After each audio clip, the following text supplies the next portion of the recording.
In this video clip, let us discuss the importance of blood pressure recording. The blood pressure cuff is tied on arrival, and systolic blood pressure, diastolic blood pressure, pulse pressure, and mean arterial pressure are serially assessed by a designated member of the team throughout resuscitation. The cuff should cover 2/3 of the upper arm. The appearance and disappearance of Korotkov sounds, which are pulsatile circulatory sounds heard upon auscultation of the brachial artery, are used to record systolic and diastolic blood pressure.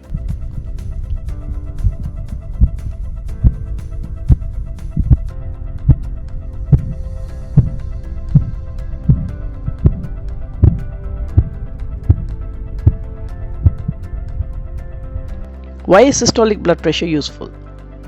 Systolic pressure is the maximum blood pressure during contraction of the ventricles, and systolic blood pressure tends to shoot up in response to early hypoxia, shock, or status epilepticus. As compensation fails, the systolic blood pressure falls to the normal range, causing relative hypotension. Now, how do we recognize relative hypotension?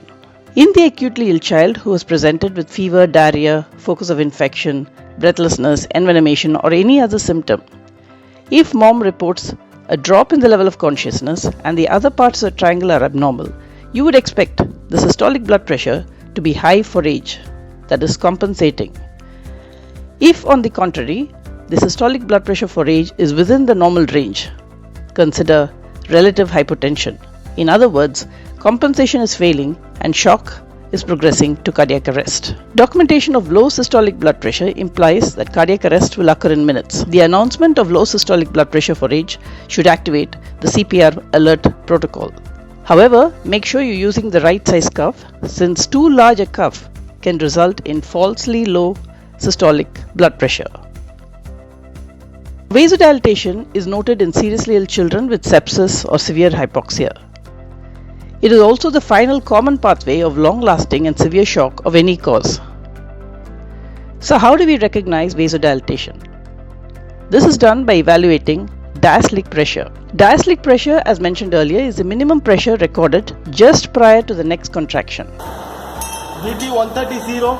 If diastolic pressure is less than 50% of systolic blood pressure, it will help you recognize wide pulse pressure or vasodilation. Now we have to calculate pulse pressure, and pulse pressure is actually the difference between systolic blood pressure and diastolic blood pressure. However, if pulse pressure is less than 30 mm mercury, recognize narrow pulse pressure shock that occurs in hypovolemia or dengue shock. MAP is calculated as diastolic blood pressure plus 1/3 pulse pressure. BP 130. Once diastolic blood pressure and pulse pressure is calculated, we can now calculate mean arterial pressure. If MAP is less than 60 mm mercury, consider hypotension even if systolic blood pressure is normal or high. In summary, monitoring systolic blood pressure, diastolic blood pressure, pulse pressure, and mean arterial pressure is important in 3 ways. Number 1, it helps to differentiate between normal perfusion and vasodilatory shock.